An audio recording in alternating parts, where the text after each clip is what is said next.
Over 5,000 years ago, in the vast steppes of what we now call Ukraine and southwestern Russia, there lived a people who will forever change the genetic, cultural, and linguistic history of Eurasia, the Proto-Indo-Europeans. But who were they? Could they have been the Yamnaya, the Corded Ware culture, the Anatolians? Truth is that when we talk about the Proto-Indo-European, we're not talking about a lost nation or a forgotten civilization. Proto-Indo-European is a reconstructed language, not a specific people. So don't picture a king with a crown and a spear shouting speeches in an ancient tongue. It was more so like a mosaic of communities that share linguistic roots and to some degree, genetic ones.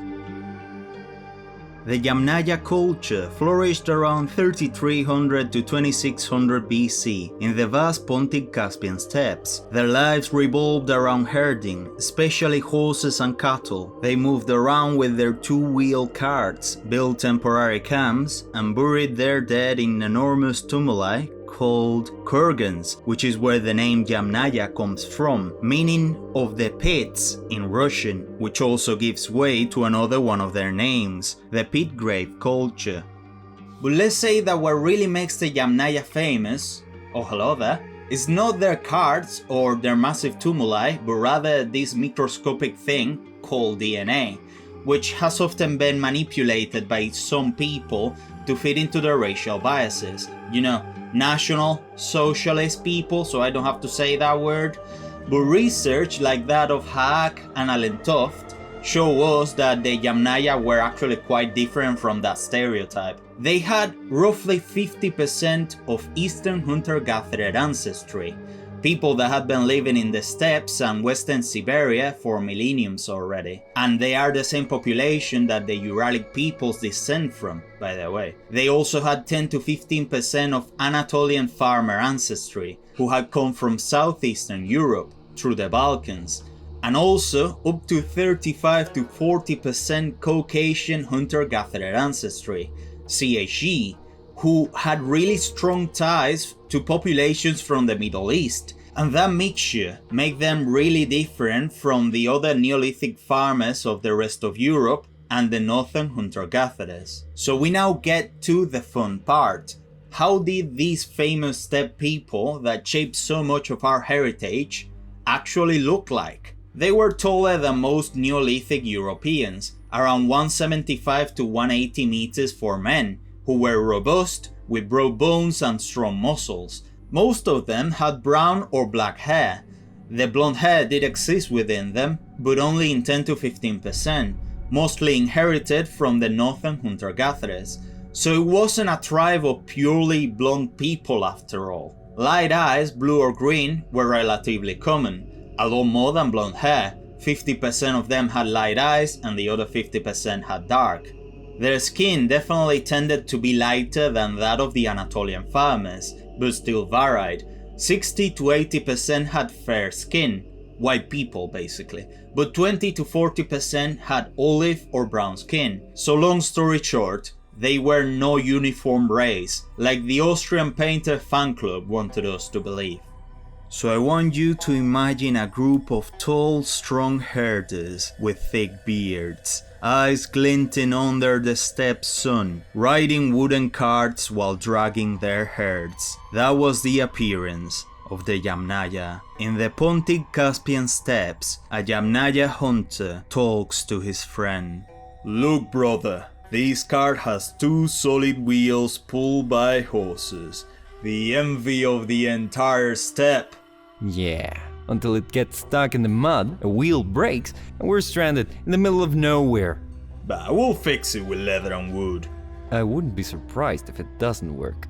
Then we'll just say it's an experimental design and pretend it was intentional.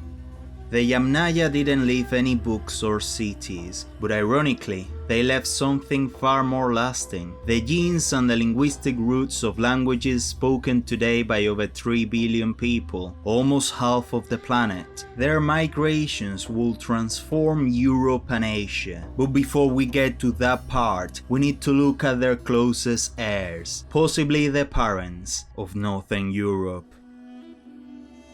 while the Yamnaya galloped across the steppes. Another interesting story was unfolding just northwest from them, one that mixed the genetic toughness of nomadic herders with calm traditions of local farmers. This gave rise to the Corded Ware culture, flourishing roughly between 2900 and 2350 BC. Its name comes from something seemingly simple: the practice of decorating pottery with cords, pressing them into wet clay. But behind those pots was more than decoration. There was a clash of worlds. The Corded Ware people were living genetic proof that Europe's history is pure mixing. According to studies by Christiansen and Larsen, and again Haak, thank you for your work Haak, love you Haak, among others, the Corded Ware population appears to have emerged from a mixture of the Yamnaya migrations from the steppe, European Neolithic farmers, descendants of people who had arrived from Anatolia centuries before, the ones who first brought agriculture to Europe actually, and tiny traces of Western hunter-gatherers who were already there. The result was a new population, initially around 70 to 75% Yamnaya and 25 to 30% Neolithic farmers, though proportions varied by region and period. Imagine Northern Europe DNA as a stew. The Yamnaya brought horse meat and fermented milk, while the local farmers already had wheat, cheese, and wine. And obviously, the appearance of the Corded Ware wasn't identical to that of the original Yamnaya. Their genetic mix also changed the way they looked. Blonde hair was much more common than among the original Yamnaya, 30 to 40% of them. The rest mostly brown or dark. The skin was on average lighter than the Yamnaya, 70 to 80% fair-skinned. The rest were darker. In Northern Europe this trend intensified, paving the way for the light features we see in Scandinavians and Baltics today. Blue eyes, already frequent in the north, became even more common. Overall, light eyes appeared in 50 to 60% of them. They were still tall and robust, though slightly shorter than their strictly steppe ancestors, around 1.72 to 1.78 meters. In short, if the Yamnaya were 20 to 40% bronze towering people of the steppe, like for example Mariano Di Vaio, the Corded Ware began to resemble the northern stereotype we imagine, like, I don't know, PewDiePie, but still different. The Corded Ware were both farmers and herders. They used polished battle axes, buried their dead in individual graves with goods, and made pottery for storing grain, as well as drinking beer. Priorities. Many archaeologists believe the Corded Ware were key in spreading Indo-European languages in Central and Northern Europe, acting as a bridge between the Yamnaya and later populations like the Belgica and Battle Axe cultures. If the Yamnaya were the spark, the Corded Ware were the fire spreading across Northern and Central Europe. Meanwhile, back on the steppes, the Yamnaya hear about their northwestern cousins. I heard those northerners make pottery with cord patterns. How fancy. We have 6 oxen, enormous burial mounds for our people, sturdy wooden carts, top speed downhill, you know, proper technology. Meanwhile, they can just decorate pots. I guess everyone's got their priorities. I'd rather be remembered for all my fancy tools, not a mere vase with lines. Genetically, the Corded Ware are among the most direct ancestors of today's Northern Europeans. Corded Ware ancestry is so influential that it still makes up to 40 to 60% of the DNA in Germanic, Baltic, and Slavic populations. For example, the top Swedish lads of Sabaton are pretty close to how these people looked. So, every time a 1.80 meter tall and chill Scandinavian enjoys a beer, they're probably in debt to those Corded Ware who combine the strength of the steppe with the agricultural calm. But one important piece of the puzzle remains: their language.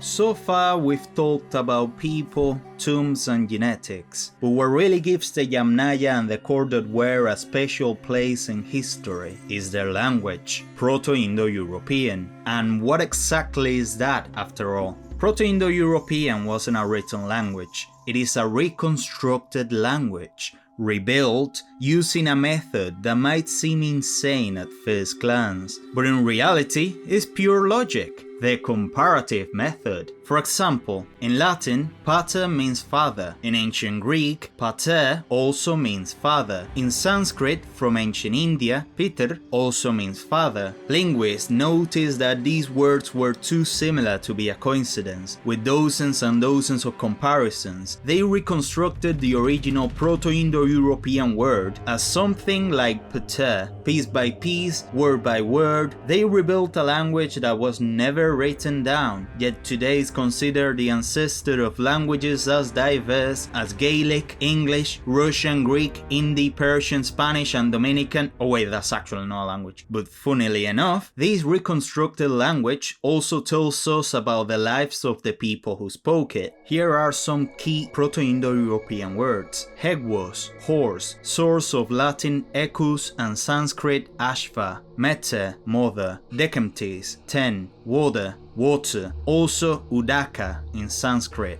If they had a word for horse, they probably domesticated horses. If they had a word for cart, they knew the wheel. And if they had numbers, they could count livestock without losing track. Proto-Indo-European was probably not a uniform language, but rather something like a dialect continuum. Imagine the steppe like a sea of independent communities, each one of them speaking with different accents and dialects, yet still able to understand each other. Like when a Madrileñan meets a Portuguese and a Catalan at a party. They might speak different languages, yes, but in reality, it only takes a handful of pints before they can understand each other.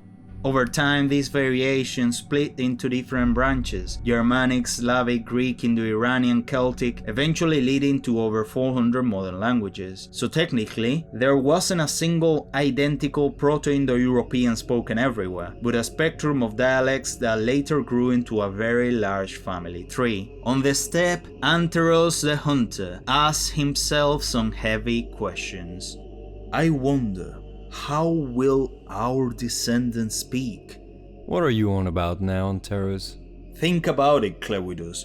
What if long in the future, our descendants in the southeast, west and north speak similar languages and try to figure out where their tongues came from? Nonsense. Nobody's going to study how we spoke. Maybe not, because they'll be very confused about whether we said egwos or hegwos for horse. It'll be very funny when they find out that we actually said both. That sounds like a they problem. And now comes one of the most intense debates in archaeology and linguistics. Who were the actual original speakers of Proto-Indo-European? In the past, it was believed to have formed between Anatolia and the Caucasus. Many agree it was merely the language of the Yamnaya, who carried it to Europe and Asia during their migrations. Others suggest it might have formed earlier, in contact between the people of the steppe and Caucasus populations. But as you can guess, we cannot point to a single tribe as Proto-Indo-Europeans, at least not yet. As I said before, they were more like a widely spread linguistic community, sharing roots and words, yes, but never having a state, a nationality, a flag, a mascot, a national sport, a useless king, an even more useless prime minister. I think you got me the first time. And just as it spread across prehistoric lands, Proto-Indo-European gave rise to languages spoken by 46% of the planet's population today. After thousands of years herding horses and decorating pots, the Yamnaya and their descendants began moving into Europe and Asia. But contrary to popular belief, it wasn't a spectacular invasion with gleaming swords, war cries, strategic flanks, basic stuff. No, it was merely a steady migration, with both men and women slowly mixing their DNA with the locals. In some regions, up to 70% of the previous genetic makeup was replaced by Yamnaya ancestry. The reasons may be different diseases, genetic mixing, occasional conflicts, or maybe there simply weren't that many people there when they arrived. To the south and east, some Yamnaya ancestry reached India and and Iran, probably bringing the ancestral dialects of Indo-Aryan languages. As a fun fact, the word Aryan solely refers to Indo-Iranian people. It was 19th century scholars and later the Austrian painter club who used it to name the original Indo-Europeans, but it was a misuse of the word. There is no negative connotation to naming Indo-Iranian peoples as Aryans. That is what many of them have been calling themselves for thousands of years. The steppe herders became the invisible ancestors of millions today, from Scandinavia to the Indian subcontinent, and in the twilight of their life on the steppes, the Yamnaya prepare for their last great journey. Brother, why are we leaving the steppe? Because beyond it, there will always be greener pastures. You only care about your animals. What if there aren't any? Then we'll pretend there are, and convince everyone it was a strategic migration. And what if we meet other people over there? Easy. We trade them our horses or oxen, though it might not work. Hopefully it will work. And if it doesn't, throwing hands might make them reconsider. The expansion of the Yamnaya and Corded Ware explains much of today's European genetic pattern. Light eyes and blonde hair became more common thanks to mixing in the north. Yamnaya height and robustness were preserved in many regions of Eurasia. Some populations today carry 30 to 50% steppe ancestry, depending on the region, with the highest percentages in Norway and Finland. They also brought the horse to a great part of the world, becoming one of humankind's best friends. And most importantly, they consume milk and dairy products, generating lactose tolerance that most of their descendants still carry to this day. Yes, probably you watching this. And if you can't, I'm really sorry about that, mate. But if you can eat cheese or ice cream, the next time you do, say thank you to your great-great-great-great-great-grandfather, Anteros. And that was the story of the Proto-Indo-Europeans.